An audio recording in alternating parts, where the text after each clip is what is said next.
آيات الله نتلوها عليك بالحق وإنك لمن المرسلين.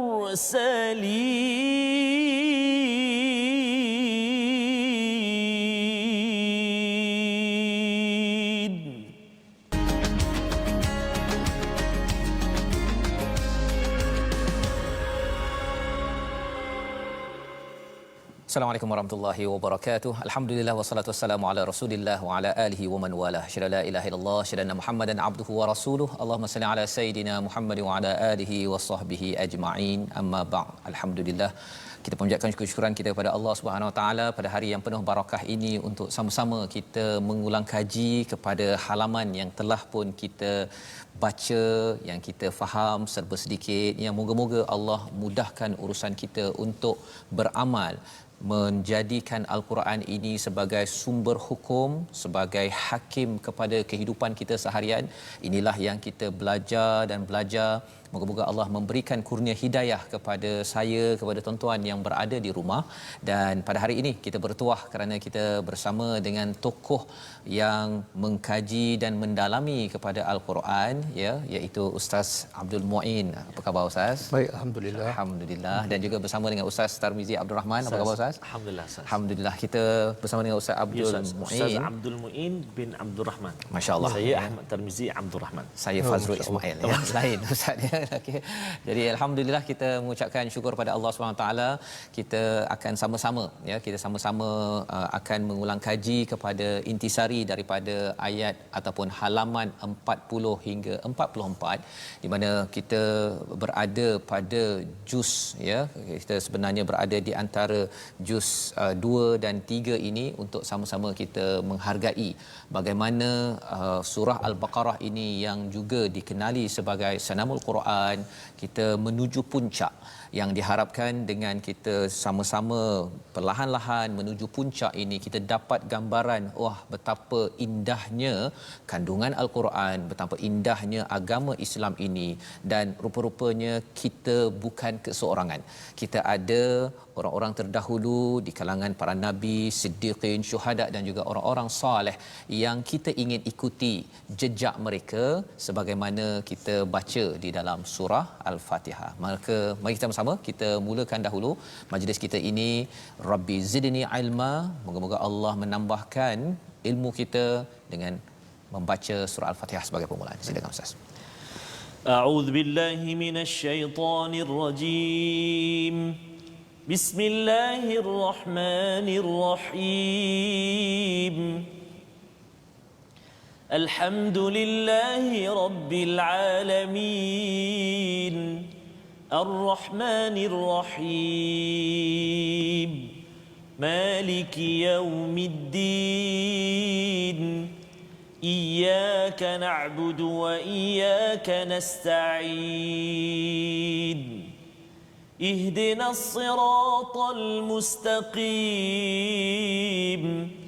صراط الذين أنعمت عليهم غير المغضوب عليهم ولا الضالين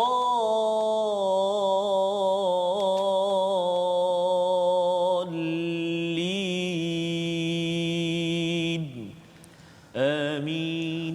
Amin amin ya rabbal alamin. Terima kasih diucapkan pada Ustaz Tarmizi, ya, membacakan Al-Fatihah untuk kita sering mengingatkan diri kita bahawa kita memuji pada Allah Rabbul Alamin. Kalau kita membaca surah Al-Kahfi itu, salah satu daripada penerangan tentang Rabbul Alamin ini bukan sekadar menciptakan kita, tetapi menurunkan Al-Quran yang tidak ada bengkok, walam yaj'allahu iwaja, untuk meluruskan cara kita berfikir, meluruskan cara kita berperasaan agar lurusnya itu membawa kita ke syurga. Dan sudah tentunya kita ingin belajar daripada orang-orang terdahulu, ya, yang mendapat nikmat, yang telah dikurniakan nikmat, bukan yang dimurkai, bukan yang disesatkan. Dan pada hari ini pada halaman yang ke-40 Ustaz Abdul Muin, ya, Ustaz, kita akan melihat kepada muka surat 40-41 dahulu. Dua muka surat ini secara ringkasnya ada kaitan dengan seorang tokoh namanya Talut ada kaitan dengan Nabi Daud ya yang bertentang ataupun yang berperang dengan Jalut ya. Dan 2 muka surat Ustaz ya, panjang ni, sebagai kesimpulan tentang kisah Bani Israel dalam surah Al-Baqarah. Kalau boleh Ustaz kongsikan sedikit, sebenarnya bila dah 2 muka surat ni mesti penting ya, apakah 2-3 perkara utama yang penting difahami oleh saya, oleh penonton yang berada di rumah. Silakan Ustaz. Okay. Terima kasih kepada Ustaz Fazrul, sahabat saya Ustaz Tarmizi. Alhamdulillah, bersyukur kepada Allah Subhanahu Wa Taala yang mengumpulkan kita semua di sini dengan satu tujuan untuk sama-sama memahami, menghayati ayat Allah Subhanahu Wa Taala dan untuk sama-sama kita kongsi apa yang kita faham kepada mereka yang di luar sana. Okey, menjawab kepada persoalan yang diberi oleh Ustaz Fazrul, kisah Talut dan Jalut, intipatinya ialah tentang Bani Israel. Dan kalau kita perhati dalam surah Al-Baqarah dan juga banyak dalam surah-surah yang lain, Allah banyak menceritakan tentang Bani Israel dan juga Allah namakan mereka sebagai ahli kitab. Ahli kitab. Jadi sebelum saya sebut antara pengajaran daripada kisah Talut dan Jalut, apa persoalannya, kenapa banyak Allah menyentuh tentang Bani Israel yang mereka sebenarnya ada kitab. Bahkan mereka juga Allah gelarkan sebagai ahli kitab. Maksudnya Allah nak beritahu sebenarnya bukan semestinya orang yang ada kitab, bukan semestinya orang yang ada kitab mereka adalah betul dan selamat. Itu pengajaran yang paling besar. Kadang-kadang timbul perasaan bagi orang yang membaca Al-Quran, yang menghafal Al-Quran, dia rasa dia selamat. Begitu juga ibu bapa yang menghantar anaknya menghafal Al-Quran, anaknya khatam Al-Quran, dia rasa anak dia telah selamat. Tapi Allah bagi peringatan. Ahli kitab yang ada kitab, yang Nabi bersama mereka pun adalah antara mereka yang dicela dan dilaknat oleh Allah Subhanahu Wa Taala. Itu poin yang paling besar lah. Okey, antara pengajaran daripada kisah Talut dan Jalut, pertama sekali Allah nak beritahu kedegilan, sifat degil Bani Israel. Dan kalau kita belajar sirah dalam Al-Quran, banyak Allah beritahu Bani Israel ini antara kaum yang paling mulia.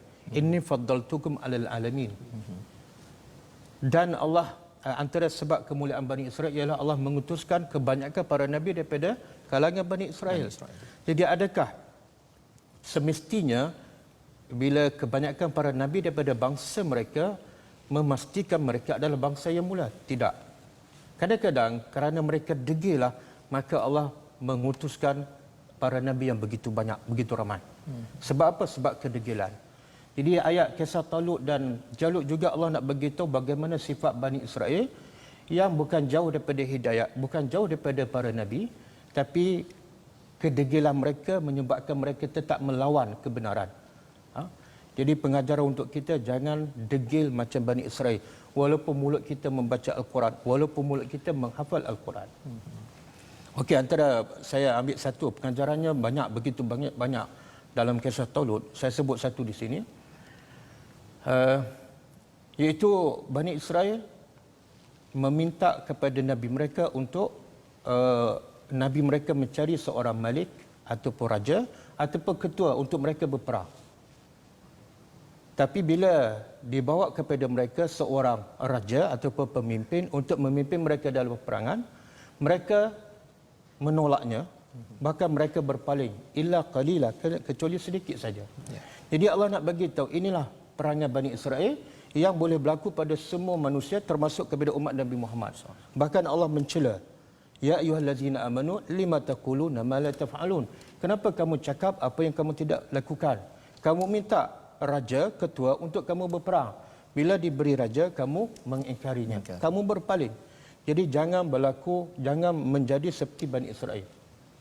Dan benda ini sebenarnya berlaku dalam masyarakat kita, dalam kalangan orang Melayu. Begitu juga Nabi sebut dalam satu hadis daripada Abdullah bin Amir Ar-Rabi'ah. Dia kata ketika itu aku kecil dan Nabi datang ziarah ke rumahku Ketika itu aku nak keluar, kemudian ibuku berkata, ya Abdullah, ta'ala u'tika, datang ke sini untuk aku beri sesuatu pada kamu. Maka terus Nabi bertanya, maza tu'tihi, apa yang kamu nak bagi kepada anak kamu? Maka ibunya menjawab, tamrah, sebiji tamar. Maka Nabi bagi amaran. Belum berlaku lagi, tapi Nabi bagi amaran, menunjukkan benda itu akan berlaku. Sekiranya kamu tidak memberi kurma tamar yang kamu janji kepada anak kamu, kutibat aliki kezibah, engkau dicatat sebagai pendusta. Berapa ramai yang ibu bapa berjanji kepada anaknya tapi tidak melaksanakan. Berapa ramai pemimpin yang berjanji kepada rakyatnya tapi tidak. Maka bagaimana ibu bapa dapat melahirkan anak yang soleh, yang bertakwa, kalau ibu bapa ada sifat berdusta? Bagaimana pemimpin boleh melahirkan rakyat yang bertakwa kalau pemimpin ada sifat berdusta?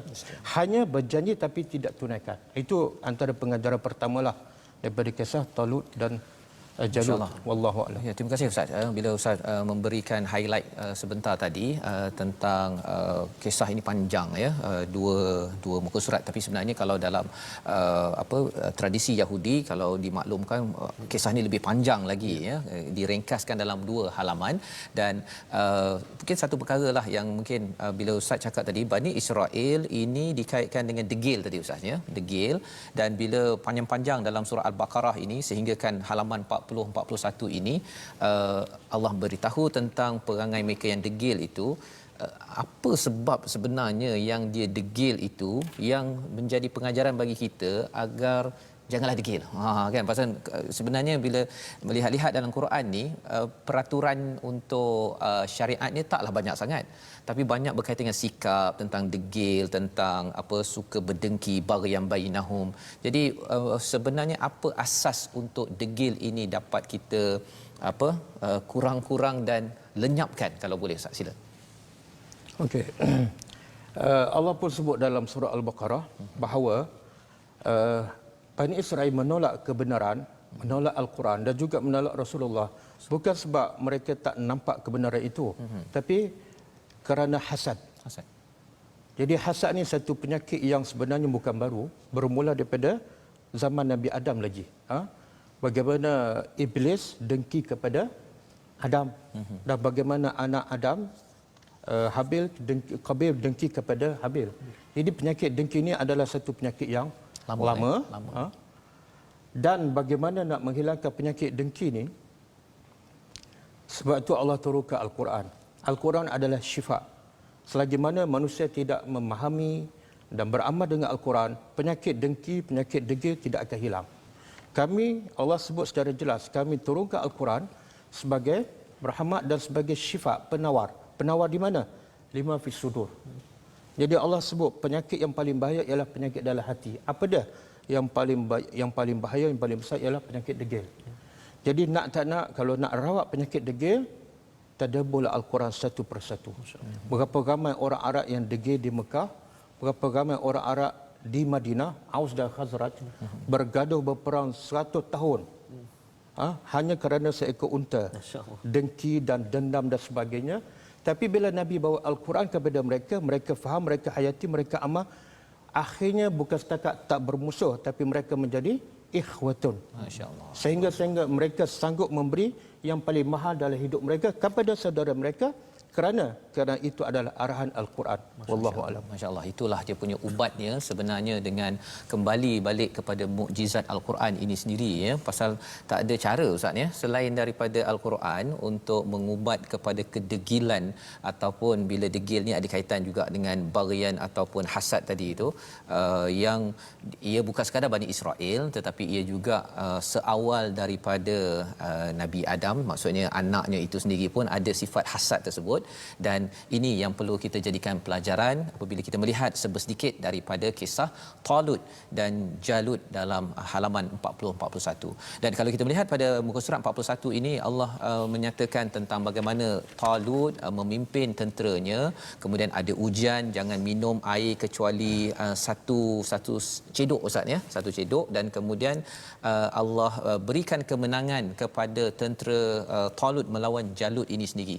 Jadi di situ Ustaz bercakap tentang apa pelajaran yang mungkin yang kedua daripada kisah ini. Silakan Ustaz.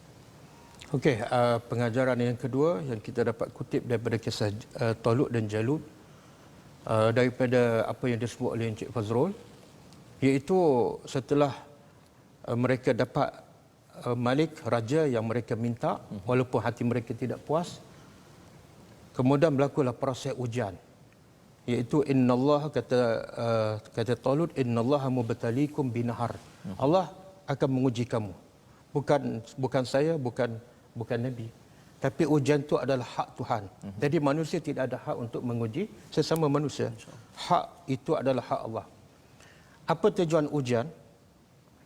Sebab dan ujiannya ialah jangan minum air. Jangan minum air. Sebenarnya nampak macam simple je, tapi pengajarannya cukup mendalam. Iaitu Talut nak menguji tenteranya Bani Israel, adakah betul-betul layak pergi berperang? Dan layak tak mereka mendapat kemenangan? Apa syarat untuk mendapat kemenangan? Pertama, mesti sabar. Yang kedua, mesti patuh pada ketua. Caranya apa? Jangan minum air. Ketika kamu dahaga, nak menguji kamu sabar ataupun tidak, ketika itulah datang arahan jangan minum air. Jadi kalau kamu minum, mana kamu tak sabar. Bila kamu tak sabar, kamu akan kalah. Kamu tak layak pergi perang. Yang kedua, jangan minum air untuk menguji setakat mana kamu taat kepada ketua. Apa-apa organisasi, kalau tidak ada ketaatan kepada ketua, maka organisasi itu atau jemaah itu akan hancur. Bahkan dalam peperangan Uhud, Nabi dan para sahabat hampir tewas di pusingan kedua hanya tidak taat pada ketua. Sehingga sahabat bertanya, anna hazab, macam mana kita boleh kalah? Kita orang beriman lawan pula orang kafir dan ketua kita ialah Rasulullah. Macam mana kita kalah? Allah menjawab, kul huwa min indi anfusikum. Puncanya diri kamu, iaitu kamu tidak taat, kamu tidak sabar untuk mendapat harta rampasan. Wallahu a'lam. Masya-Allah, itu dia punya pelajaran yang kedua yang kita boleh ambil daripada kisah Talut ini, iaitu bercakap tentang ujian tadi Ustaz ya. Ujian Allah yang menguji tadi, bukannya sekadar kita nak uji-uji je. Masa waktu sekolah menengah dulu Ustaz ya, dia adalah pengalaman-pengalaman yang nak melihat kuat tak tingkatan 1 tu, dia ada ujian kan. Okey, jadi maksudnya kalau ujian itu dibuat-buat, itu bukan kaedahnya lah Ustaz ya. Ya, tapi kalau katakan ialah dia rindu ke, itu ujian yang memang Allah beri kepada si pelajar tersebut, itu adalah lumrah yang perlu dipahami. Dan seterusnya tadi bercakap tentang ketaatan Ustaz ya. Ketaatan pada ketua, ketaatan ini sebenarnya kalau kita lihat pada ayat 250 itu, sehingga mereka berhadapan dengan Jalut dan mereka akhirnya berdoa ya, mereka berdoa. Jadi bila mereka taat pada ketua satu dan berdoa dalam ayat ini, rabbana afri alaina sabran wa thabbit aqdamana wansurna alal qaumil kafirin, ada 3 perkara di sini Ustaz ya. Kalau Ustaz boleh cerahkan, mereka taat tadi tu mereka lepas sungai, tapi ada yang kata kami ni dah letih lah. Pasal taat pada ketua ni kadang-kadang letih Ustaz kan, dan kemudian ada doa di situ. Jadi apa kaitan letih tadi tu dengan doa yang ada pada ayat 250 untuk kejayaan organisasi, dalam kes ini kejayaan dalam perang ini? Sila Ustaz. Okey, kaitan antara doa dan sikap Bani Israel yang sebenarnya boleh dikatakan telah lulus ujian. Mereka berjaya untuk tidak minum, mentaati arahan. Dan Allah juga bagi jaminan, wallahu ma'as sabirin. Kamu dah berjaya, maknanya kamu dah sabar. Dan bila kamu sabar, Allah akan bersama kamu. Sebab itu dah jaminan. Tapi kalau dah dijamin oleh Allah, Allah akan bersama mereka. Apa perlu lagi mereka berdoa? Subhanallah. Pengajarannya ialah, Allah nak beritahu, kamu kuat macam mana pun, tapi satu masa mungkin kamu mundur. Satu masa mungkin iman kamu jadi lemah. Maka kamu kena sentiasa bergantung kepada Allah sepanjang masa. Kuat macam mana kamu, sabar macam mana kamu pun, kamu tak boleh lepas daripada Allah. Satu. Yang kedua, doa ni ada 3 rangkap kan. Satu, minta limpahkan kesabaran. Yang kedua, minta teguhkan pendirian. Yang ketiga, minta sunnah. Dia ada kaitan tu. kamu tak akan menang melawan orang kafir melainkan kamu tetap pendirian. Kalau kamu lari, kamu akan kalah. Dan kamu tak mungkin tetap pendirian melainkan setelah kamu sabar. Sabar melahirkan keteguhan, ketetapan pendirian. Kuat macam musuh kuat macam mana pun dia tak akan lari. Sebab apa? Ada sabar. Dan bila kamu tak lari, di situ ada kemenangan. Wansurna alal qaumil kafirin. Mana kesimpulannya orang beriman hebat macam mana, kuat macam mana, takwa macam mana pun kebergantungan kepada Allah sentiasa kena ada. Masya-Allah. Okey. Fatawakkal 'alal hayyil ladzi la yamut. Bertawakallah pada Allah yang tidak akan mati. Ya, wallahu a'lam. Masya-Allah, itu kaitannya doa mengapa ada selepas mereka ni dah bersabar Ustaz ya. Masih lagi berdoa dan doanya pun sebenarnya afri alaina sabra. Maksudnya perlu bergantung kepada Allah pasal ada masa ialah pengalaman saya juga Ustaz ya, dah sabar-sabar lepas tu je hilang sabar kan. Disebabkan oleh banyak cabaran yang ada dalam kehidupan. Ya, mesej kepada ibu-ibu, ayah, kepada ketua-ketua yang bekerja juga, ketaatan pada ketua itu penting, memerlukan kesabaran. Dan kita kena bergantung pada Allah ya, kerana kalau tidak memang hilang sabar Ustaz ya. Kadang-kadang kita rasakan macam dah cukup sabar dah ni kan. Orang lain yang tak yang menyebabkan kita hampir hilang sabar, rupa-rupanya ada doa pada muka surat ataupun ayat 250 ini membawa kepada fahazamuhum, mereka itu dapat mengalahkan tentera Jalut biiznillah ya. Dan Nabi Daud ya membunuh kepada Jalut dan Allah memberikan pada Daud ini wa atahullahul mulk wal hikmah. Allah memberikan kerajaan dan hikmah dan mengajarkan apa yang dia kehendaki. Di hujung ayat 251 itu mungkin saya nak minta Ustaz Tarmizi baca dulu ayat 251 pasal dia bercerita tentang istilah dafa' ya, tentang Allah menolak ataupun menjatuhkan seseorang itu ya. Nanti mungkin Ustaz Muin akan komen apa maksud di situ. Silakan Ustaz. Baik. Ayat 251. Ayat 251 saya. Ya. Baik, terima kasih kepada Ustaz Fazrul, kepada Ustaz Abdul Muin, seluruhnya sahabat-sahabat Al-Quran yang dikasihi Allah Subhanahu Wa Taala sekalian. Kita berada sekarang di muka surat 41. Tadi pun Ustaz Abdul Muin dan juga Ustaz Fazrul dah kongsikan tentang doa ayat yang 290 Ustaz yang selalu baca Ustaz kadang tapi tak faham Ustaz makna Ustaz, dan betapa hebatnya kaitan doa tu. Betul. 3 rangkap ataupun 3 rangkai itu yang sangat-sangat penting dalam kehidupan kita. Walau kita kuat macam mana sekalipun, even walaupun kita dah beriman sekalipun Ustaz, mesti ada bertawakal, berpegang ataupun menyerah kepada Allah Subhanahu Wa Taala. Jadi kita nak sambung ayat 251, jom kita baca sama-sama insya-Allah. A'udzu billahi minasyaitonir rajim. فهزموهم بإذن الله وقتل داود جالوت وآتاه الله الملك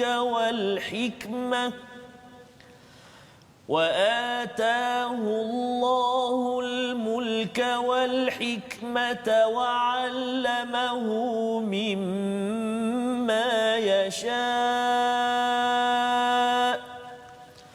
ولولا دفع الله الناس بعضهم ببعض لفسدت الأرض ولكن الله ذو فضل على العالمين صدق الله العظيم. Surah Al-Azim ayat 251 menceritakan tentang bagaimana tentera Talut itu mengalahkan kepada tentera Jalut, dan Nabi Daud ya membunuh ataupun dapat mengalahkan kepada panglima ketua kepada musuh iaitu Jalut, dan diberikan mulk wal hikmah, diberikan kuasa, diberikan hikmah untuk memimpin dengan ilmu yang diajarkan oleh Allah. Di hujung ayat 251 itu ada Allah meletakkan walaula daf'ullahi an-nasi ba'dahum bi ba'din la fasadatil ard walakinallaha dzu fadlin 'alal alamin. Apa maksud sebenarnya di bahagian hujung ini Ustaz bila ayat ini bersambung daripada kisah Nabi Daud dapat mengalahkan Jalut dalam ayat ini? Silakan. Okey. Terima kasih kepada Ustaz Fazrul. Maksud daripada ayat 251, tapi sebelum saya menjawab soalan, saya nak sentuh sedikit Allah bagi beritahu fahazamuhum biiznillah. Kenapa Allah sebut dengan izin Allah? Akhirnya tentera Talut dapat mengalahkan tentera Jalut dengan izin Allah. Sebenarnya Allah nak mengajar kita bahawa hebat macam mana kamu pun, kuat macam mana pun, kamu tak akan menang kalau Allah tak izinkan. Dan pengajaran daripada kisah peperangan yang berlaku di zaman Rasulullah. Dalam peperangan Badar, sahabat tak ramai, senjata tak banyak, tapi mereka menang. Sebab apa? Allah izinkan. Dalam peperangan Uhud pula mereka kalah, walaupun bilangan mereka lebih ramai daripada bilangan tentera di Badar. Dan mereka lebih bersedia, tapi kalah. Sebab apa? Allah tak izinkan. Dalam peperangan Hunain, mereka kalah. Sahabat kalah. Sebab apa? Walaupun mereka lebih ramai daripada musuh. Sebab a'jabathum kasratukum. A'jabatkum kasratukum. Mereka tak bergantung pada Allah, tapi mereka bergantung pada bilangan ramai. Jadi Allah nak ingatkan, walaupun kamu Nabi, walaupun kamu orang yang terbaik, tapi kamu menang bukan sebab kelebihan kamu. Dengan izin Allah. Maka bergantunglah kepada Allah sepenuhnya. Okey. Untuk menjawab soalan iaitu ayat walaula daf'ullahi an-nasa ba'dahum, jikalau Allah tidak menolak antara sesama manusia, maka semuanya akan hancur. Maksudnya, saya bagi contoh,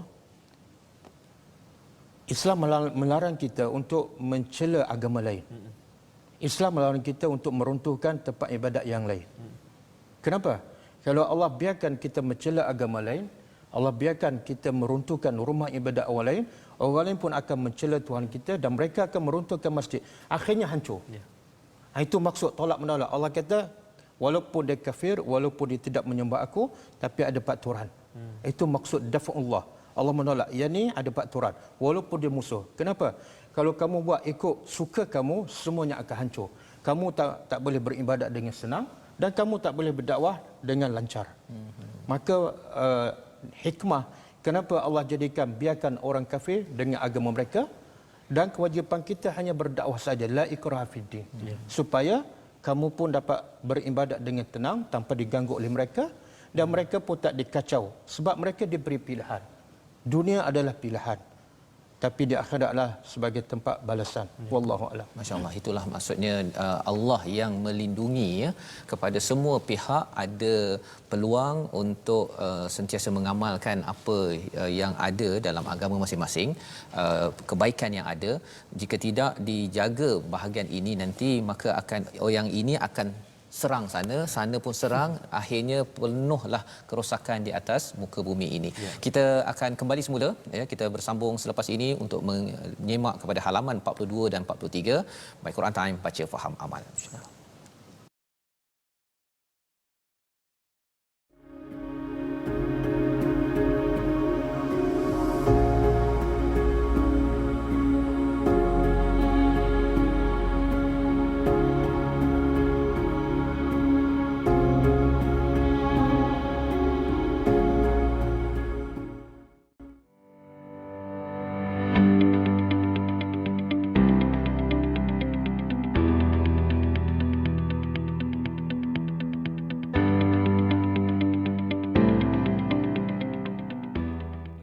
My Quran Time, baca faham amal. Alhamdulillah kita melihat kepada muka surat 40 hingga 41 sebentar tadi Ustaznya, bersama dengan Ustaz Abdul Muin Abdul Rahman, untuk kita mengulang kaji, menyimak beberapa istifadah ataupun beberapa pelajaran daripada surah Al-Baqarah pada halaman 40-41 sebentar tadi tentang peristiwa Talut dan Jalut, dan itu mengakhiri kepada juz yang kedua yang kita masuk pada juz yang ketiga pada halaman 42, iaitu ada banyak pelajaran. Tapi sebelum itu saya menjemput kepada tuan-tuan sebagai sahabat Al-Quran, Ustaz Tamizi. Ya Ustaz, terima kasih Ustaz. Al-Fatihah Ustaz Muin. Sahabat-sahabat Al-Quran yang dikasihi Allah Subhanahu Wa Taala sekalian, seperti biasa macam hari ini kita berkongsi tentang ulang kaji kita. daripada muka surat 40 hingga muka surat 44 insya-Allah. Dan sahabat-sahabat Al-Quran semuanya barangkali ada nak ulang kaji lagi muka surat yang lain, nak menyemak nota apa tu resolusi ke dan sebagainya, bolehlah untuk melihatnya kembali di platform rasmi kita. Kita ada Facebook kita, Facebook Sahabat Al-Quran My #Quran Time. Kita ada juga My #Quran Time, dan boleh juga ulang siar saksikan kita di YouTube kita My #Quran Time Official, dan juga Instagram kita My Quran Time Official. Sahabat-sahabat kita yang berada, bab kata Ustaz Fazrul selalu mengulang-ulang seantero dunia Ustaz. Tambah pula kita di penghulu segala hari Ustaz ya. Sebarkan pengajian kita pada hari ini, share, sebarkan. Makali ada Ustaz penonton kita dari Kelantan. Al-Fadhil Ustaz Abdul Muin yang berasal daripada Kelantan saya. Tapi tak dengar bunyi slang Kelantan. Subhanallah. Kelantan celuk lah. Subhanallah. Jadi terima kasih kerana bergabung dan terus bersama dengan Al-Quran pada hari ini. Kita terus belajar Al-Quran, dan saya pun tertarik sebenarnya nak terus dalami lagi, ulang kaji lagi permulaan juzuk yang ketiganya, ataupun ada orang kampung kata Juk Tilka. Dia panggil Justilka kan. Justilka. Masya-Allah. Tatuk kita. Dan bila Ustaz cakap tentang sahabat tadi, bila saya berborak dengan Ustaz Muin sebentar tadi, Ustaz Muin cakap bahawa Ustaz Muin selalu juga pergi ke Sabah ke Sarawak. Ustaz ke sana tu ada aktiviti apa Ustaz? Biasa kita lebih fokus kepada misi dakwah lah. Misi dakwah. Selain kepada misi kebajikan. Kebajikan. Mana kita akan cari tempat-tempat kawasan pedalaman yang tidak ada surau, tidak ada kelas agama. Maka kita akan bantu, sama ada kita kumpul dana bina surau untuk mereka. Kemudian kita cari seorang imam atau guru Al-Quran untuk mengajar mereka, kita bagi allowance.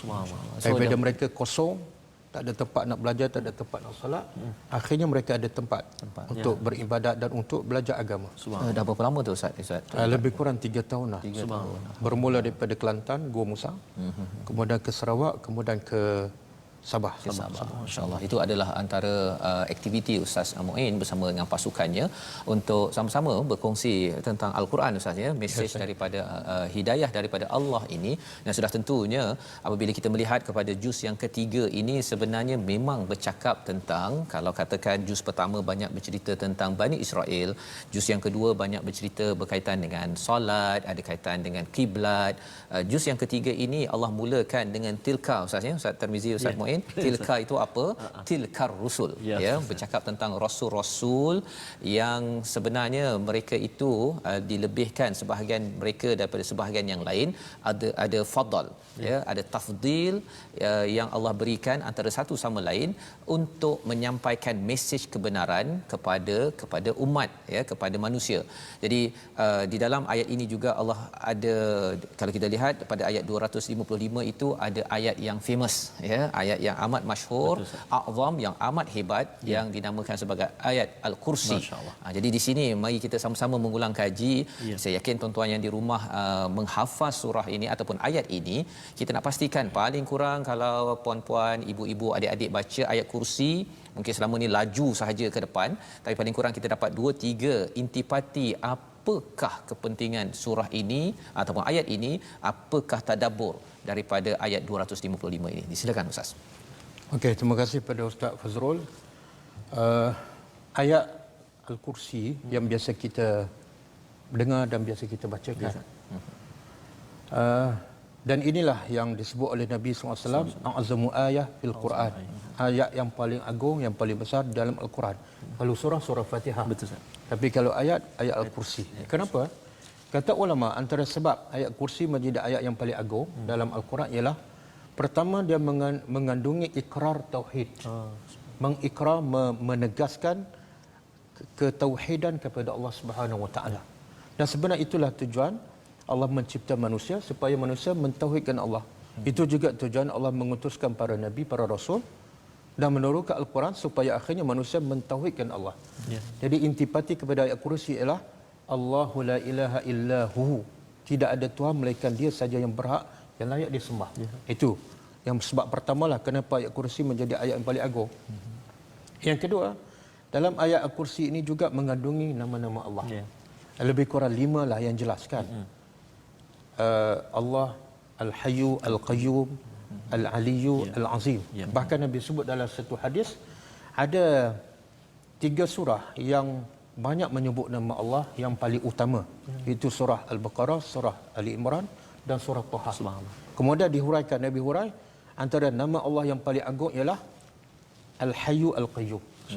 Jadi kalau Nabi kata nama Allah yang paling agung adalah Al-Hayyu Al-Qayyum, selain pada Allah, itu menunjukkan ada kelebihan sama ada dalam surah ataupun ada dalam ayat. Ya. Jadi ditambah pula dengan Al-Aliyyu Al-Azim. Kemudian yang ketiga, kenapa ayat Al-Kursi menjadi ayat yang terbesar yang paling agung ialah dalam ayat ini menceritakan tentang Allah Subhanahu Wa Taala, sifat-sifat Allah. Sifat Allah. Dan sebenarnya manusia bila dia kenal Allah melalui sifat-sifatnya, melalui nama-namanya, dia akan menjadi orang yang hebat. Dia akan menjadi orang yang hebat. Sebab perkataan Allah sendiri pun sebenarnya perkataan Allah ialah maksudnya ialah al-ma'luh, iaitu Tuhan yang disembah. Jadi kata ulama, bila Allah sebut Allah tu sebenarnya dia merangkumi semua nama-nama Allah yang lain. Kenapa dia perlu disembah? Sebab dia Ar-Rahman, sebab dia Al-Ghafur, sebab dia Al-Jabbar, sebab dia Al-Qahhar. Jadi dalam perkataan Allah itu sendiri sebenarnya telah merangkumi semua nama-nama dan sifat Allah. Maka sebab itu Allah kata sifat orang beriman ialah innamal mu'minuna allazina idza dzukirallah wajilat qulubuhum. Bila disebut nama Allah dia gemetar. Siapa yang gemetar ni? Orang yang betul-betul kenal Allah. Sebab itu dalam ayat Kursi Allah menceritakan tentang diri dia. Aku adalah Tuhan yang tidak ada Tuhan yang layak disembah melainkan aku. Kenapa? Allah sebut lagi sebabnya ialah Al-Hayyu, sebab aku yang maha hidup. Dan beza Al-Hayyu manusia dengan Al-Hayyu Allah. Kalau manusia hidupnya ada permulaan, Allah tidak ada permulaan, azali. Hidup manusia ada pengakhiran. Satu masa dia akan mati. Tapi hidup Allah abadi. Kemudian Allah bukan setakat hidup sepanjang masa, azali dan abadi, tapi Allah juga adalah Al-Qayyum. Ya. Dua sifat ni yang antara yang Nabi sebut antara dua sifat ataupun dua nama Allah yang paling agung. Sehingga bila kita berdoa pun Nabi ajar kita bertawassul dengan nama dua nama ni. Nabi ajarkan kita supaya sentiasa baca doa dengan bertawassul dua nama, iaitu setiap pagi petang kan. Ya Hayyu Ya Qayyum bi rahmatika astaghits aslih li sya'ni kullahu. Menunjukkan Allah tu memang patut disembah, memang patut dipatuhi sebab dia sentiasa hidup. Bila dah mati mana lemah. Kemudian dia pula sentiasa berdiri dengan sendiri. Tak boleh kita bergantung pada manusia sebab manusia sentiasa berhajat dan bergantung pada Allah. Hebat macam mana, kaya macam mana, jawatan besar macam mana, satu masa dia pasti kembali kepada Allah. Kemudian Allah sebut lagi, la ta'khuzu sinatun wala naum. Kehebatan Allah yang wajib kamu taat mentauhidkannya ialah sebab dia tak pernah mengantuk dan tidur. Kita bergantung pada suami kita kadang-kadang masa kita bercakap dia tidur dah. Kita bergantung pada anak kan, kadang-kadang anak kita lupa. Jadi kenapa nak bergantung pada Tuhan, makhluk yang lemah? Bergantung pada allazi la ta'khuzu sinatun. Jadi sebenarnya bila kita faham, kita hayati maksud dalam ayat Kursi ini dan kita betul-betul yakin kita bergantung hanya kepada Allah, kita akan jadi orang yang hebat. Dalam satu asar kata ulama, sesiapa yang nak menjadi orang yang paling kuat maka bertawakkallah, berserahlah pada Allah. Bila berserah pada Allah dia akan menjadi kuat sebab Allah Al-Hayyu Al-Qayyum la ta'khuzu sinatun wala naum. Wallahu a'lam. Okay, jadi itu adalah panduan ya kepada tuan-tuan yang berada di rumah. Untuk saya ya, apabila melihat pada ayat Kursi ini sebenarnya ia akan Ustaz cakap tadi menguatkan diri kita Ustaz ya. Maksudnya kita kita tak kuat, kita lemah ya, tetapi kerana kita bergantung kepada Allah yang Aliyul Azim, yang hebat, maka insya-Allah kita juga akan dipimpin. Dan bercakap tentang dipimpin ke arah kebenaran ini, ayat seterusnya Ustaz ya. Ayat seterusnya itu yang saya minta Ustaz Tarmizi bacakan, ayat 256, kerana di situ ada cerita tentang la ikraha fid din, ada istilah rushd kat situ. Jadi bila kita baca dalam surah Al-Kahfi ayat yang ke-10 tu, rabbana atina min ladunka rahmah wa hayyi lana min amrina rasyada. Dalam surah Al-Fatihah kita baca ihdinas siratal mustaqim kan, minta tunjuk hidayah. Jadi mungkin ustaz boleh tadabburkan apa beza di antara hidayah dan rushd yang ada pada ayat 256. Tapi kita dengar dahulu tuan-tuan baca bersama dengan Ustaz Tarmizi pada halaman 42. Jom sama-sama. Sila Ustaz. Okey, terima kasih Ustaz Fazrul, Fadil Ustaz Abdul Muin, sahabat-sahabat Al-Quran, tuan-tuan dan puan-puan muslimin dan muslimat. Kita nak baca sekarang ni ayat yang ke-256 saya. Ayat yang selalu juga kita baca, dan biasanya dua ayat ni kita selalu sangat baca selepas solat. Jadi hari ini istimewa, hari ini kita dapat ulang kaji lagi sekali tentang dua ayat ini. Tadi kita dah tahu a'azamu ayat yang paling besar atau paling hebat dalam Al-Quran, iaitu ayatul kursi. Sekarang ni ayat la ikraha fiddin. Selalu sangat Ustaz kadang orang cakap la ikraha fiddin, awak tak payah paksa-paksa saya lah, kan bebas. Contoh macam tu kan. Jadi ini Ustaz Itu nanti Ustaz boleh cerahkan tak? Boleh ni.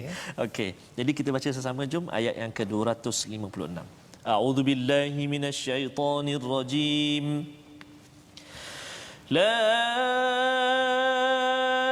ikraha fid din. Qad tabayyana ar-rushdu minal ghayy.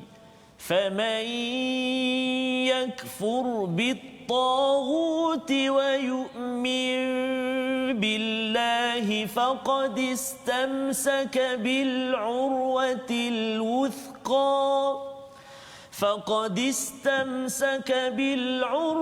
الوثقى لا انفصام لها والله سميع عليم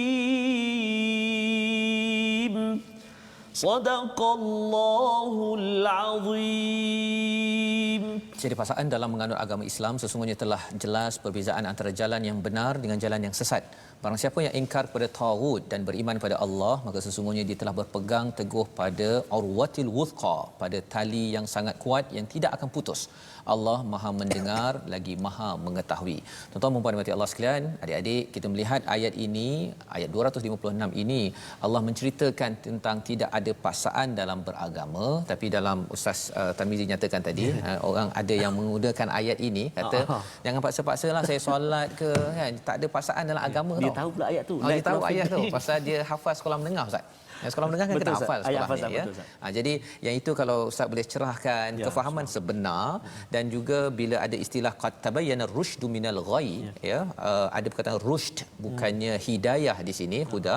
Jadi apa beza rushd dan hidayah ini agar kita dapat memahami, menjiwai ayat ini dalam kehidupan kita sebenar-benarnya. Sila Ustaz. Okey, terima kasih kepada Ustaz Fazrul. Ayat la ikraha fid din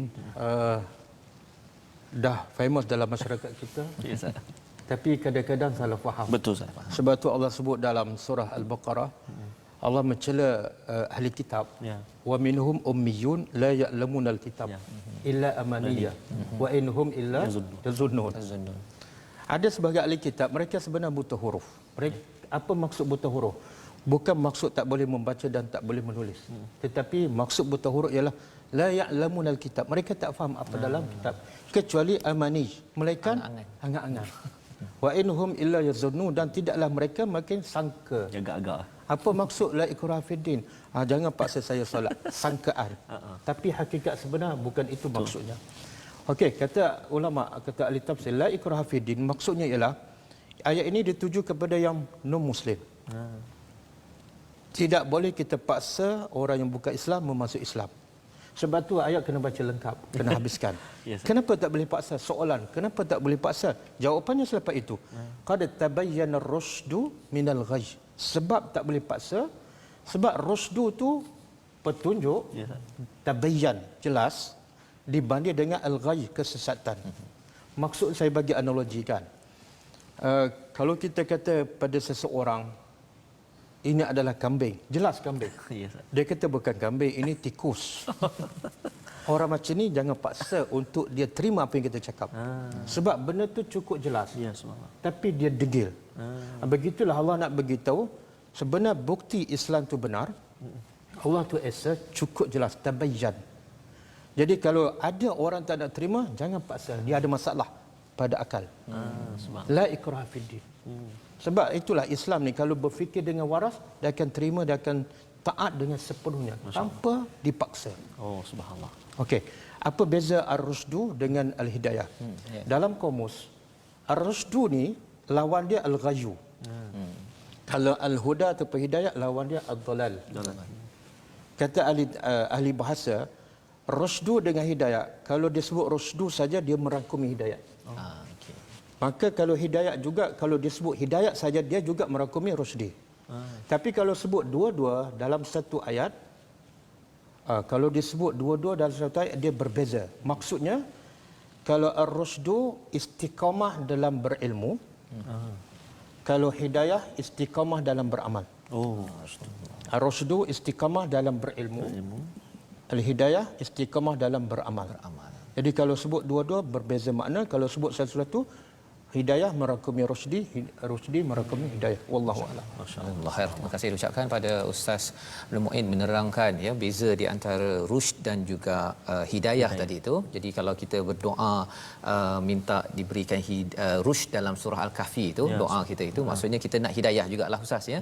Dipimpin dengan ilmu yang benar untuk kita beramal lah juga ya. Bukannya tahu sahaja tetapi kita tidak mahu beramal. Jadi kita berada di penghujung Ustaz ya. Sebenarnya ada dua lagi muka surat yang kita nak ulang kaji tapi ialah kita ada kena jemput lagi lah Ustaz ya untuk kita melihat bersama dan kita berada di penghujung tuan-tuan dan puan-puan dimati Allah sekalian. Kita berdoa kepada Allah Subhanahu Wa Taala agar Allah memberikan kepada kita rusyd Ustaz ya seperti mana yang dinyatakan tadi dan juga kita mohon hidayah daripada Allah untuk kita diberi istiqamah untuk kita beramal dalam kehidupan kita seharian berdasarkan kepada 3 muka surat yang kita semak dan kita ulang kaji sebentar tadi. Dengan ini saya menjemput Ustaz Tarmizi untuk membacakan doa di hujung ini. Silakan Ustaz. أعوذ بالله من الشيطان الرجيم بسم الله الرحمن الرحيم الحمد لله رب العالمين والصلاة والسلام على رسول الله الأمين سيدنا محمد وعلى آله وصحبه أجمعين اللهم اغفر لنا ذنوبنا ولوالدينا وارحمهم كما ربونا صغارا اللهم ربنا هب لنا من أزواجنا وذرياتنا قرة أعين واجعلنا للمتقين إماما اللهم ربنا ظلمنا أنفسنا وإن لم تغفر لنا وترحمنا لنكونن من الخاسرين Allahumma ya Allah wa ya Rahman wa ya Rahim. Kami hamba-hambamu yang sangat lemah ya Allah, tidak putus-putus mengangkat tangan memohon ke hadratmu ya Allah agar dikurniakan petunjuk dan hidayahmu kepada kami ya Allah, memandu kehidupan kami di atas muka bumi yang sementara ini ya Allah, mencapai redha dan juga keampunan daripadamu ya Allah. Maka ya Allah kurniakan petunjuk dan hidayahmu buat kami ya Allah, memandu kehidupan kami ya Allah. Mudah-mudahan kami berjaya di dunia, lebih-lebih lagi di akhirat nanti ya Allah. Birahmatika ya arhamar rahimin. Allahumma arhamna bil Quran waj'alhu lana imaman wa nuran wa hudan wa rahmah. Allahumma dhakkirna minhu ma nusina wa 'allimna minhu ma جهلنا وارزقنا تلاوته آناء الليل وأطراف النهار واجعله لنا حجة يا رب العالمين وصلى الله على سيدنا محمد وعلى آله وصحبه وبارك وسلم والحمد لله رب العالمين تقبل الله. Terima kasih diucapkan kepada Ustaz Tarmizi yang membacakan doa sebentar tadi dan kita sebenarnya amat mengharapkan Allah membantu kita sebagaimana yang Ustaz Muin nyatakan tadi. Kita kalau dah beriman, dah bersabar, tetap juga kita kena bergantung pada Allah, minta dicurahkan ya dengan kesabaran, tetap pendirian kita berjuang dalam kehidupan dan kita perlukan pertolongan Allah Subhanahu Wa Taala untuk kita berdepan dengan segala cabaran-cabaran hidup yang boleh memesongkan kita daripada jalan hidayah Allah Subhanahu Wa Taala. Mungkin 1 minit akhir ini Ustaz ya, Ustaz sebagai kesimpulan daripada mungkin kita tak sempat pun sampai 5 muka surat ya, tapi daripada program ini seruan kepada umum penonton yang ada di rumah, seruan Ustaz berkaitan dengan Al-Quran, apa satu mesej kepada rakyat Malaysia? Silakan Ustaz. 1 minit. Ya. Okey, saya ringkaskan daripada ayat yang sepatut kita sebut juga tapi sebab kesetukan masa, iaitu apa pengajaran ataupun apa hikmah Nabi Ibrahim meminta kepada Allah supaya Allah tunjukkan kepadanya bagaimana Allah menghidupkan yang mati. Apa hikmahnya? Hikmahnya ialah liyatma'inna qalbi. Jadi kalau seorang nabi pun sentiasa nak imannya mantap dan ditingkatkan, maka orang macam kita lagi-lagi kena sentiasa berusaha untuk memantapkan iman kita. Dan nak mantapkan iman, tak perlu kita minta kepada Allah supaya Allah hidupkan yang mati depan mata kita, tak. Sebenarnya terlalu banyak ayat-ayat yang boleh memantap, meningkatkan iman kita. Antaranya baca Al-Quran dan tadabbur. Dan antaranya juga lah memikirkan ciptaan Allah. Inna fi khalqis samawati wal ard la ayat, wa ikhtilafil laili wan nahar la ayat li ulil albab. Wallahu a'lam. Subhanallah, itu adalah nasihat penting daripada Ustaz, bahawa sebenarnya iman kita memang dah ada, tetapi ia perlu dimantapkan, perlu dimantapkan. Li tatma'inna qalbi itu yang disentuh oleh dalam kisah Nabi Ibrahim Ustaz ya, dalam kisah Nabi Ibrahim yang telah pun kita ikuti pada halaman yang ke-44, tapi mungkin dengan masa yang terhad ini kita perlu lagi bersama dengan Ustaz Muin pada masa insya-Allah kena mari pula. Kena mai pula. Masya-Allah. Jadi terima kasih diucapkan pada Ustaz Abdul Muin Abdul Rahman ya, yang bersama kita pada hari ini, dan insya-Allah tuan-tuan sekalian kita akan bertemu lagi. Kita masih lagi dalam kerangka untuk kempen untuk ummah, wakaf untuk ummah, agar kita ingin menyebarkan mesej ini dalam dengan menyebarkan mushaf, dan kita membawakan program-program Quran, tadabbur, agar lebih ramai lagi yang mendapat pencerahan demi pencerahan daripada ayat-ayat Al-Quran yang dinyatakan oleh Ustaz Abdul Muin sebentar tadi. Ini penting agar kita mantap iman kita, dan insya-Allah kita akan bertemu lagi pada jam 5 petang, pada jam 10 malam dan juga 6 pagi esok ya, ulangan terus kita bersama dengan Al-Quran. Kita mengucapkan ribuan terima kasih kepada penaja kita Mufaz agar terus kita dapat bersama Al-Quran dan terus ke hujung hidup kita. Dan kalau Ustaz Abdul Muin pergi ke sana ke sini menyampaikan Quran, moga-moga tuan-tuan juga kita bersama dalam My Quran Time, baca, faham, amal insya-Allah.